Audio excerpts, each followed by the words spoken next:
Hi friends, price தி Lord. இது என்னோடய first mini vlog. Morning 5:30க்கே எழுந்திரிச்சு ராம்நாடு பஸ் ஸ்டாண்டுக்கு போயாச்சு. அங்கே 1-to-1 மதுரை பஸ்ஸில் ஏறி உட்காந்துட்டோம்.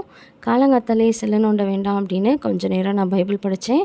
நெக்ஸ்ட்டு மணி 5:45 இருக்கும்போது ராம்நாடு பஸ் எடுத்தாங்க. 2 மணி நேரம் தூங்கிட்டு முழிச்சு பார்த்தா பஸ்ஸு மதுரை மாட்டுத்தாவணி பஸ் ஸ்டாண்டில் இருந்துச்சு.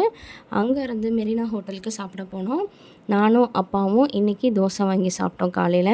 நெக்ஸ்ட்டு மீட்டிங்க்கு போக வேண்டிய இடத்துக்கு வந்தாச்சு.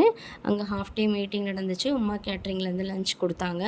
நெக்ஸ்ட்டு பெரியப்பா வீட்டு போகிறதுக்காக பெரியார் பஸ் ஸ்டாண்டு வந்து அங்கேருந்து பெரியப்பா வீட்டுக்கு போகிற பஸ்ஸில் ஏறி அங்கே போய் எல்லோரையும் பார்த்துட்டு மறுபடி 6:30க்கு ராம்நாடுக்கு கிளம்பிட்டோம். ஸோ 7 கிட்ட மாட்டுத்தாவணிக்கு வந்து ராம்நாடு பஸ்ஸில் ஏறி இப்போ வந்துட்டுருக்கேன். ஸோ இங்கே வந்து சேர்றதுக்கு கரெக்டாக 10 மணி ஆயிடுச்சு. ஆல்மோஸ்ட் எல்லா கடையும் அடைச்சிட்டாங்க.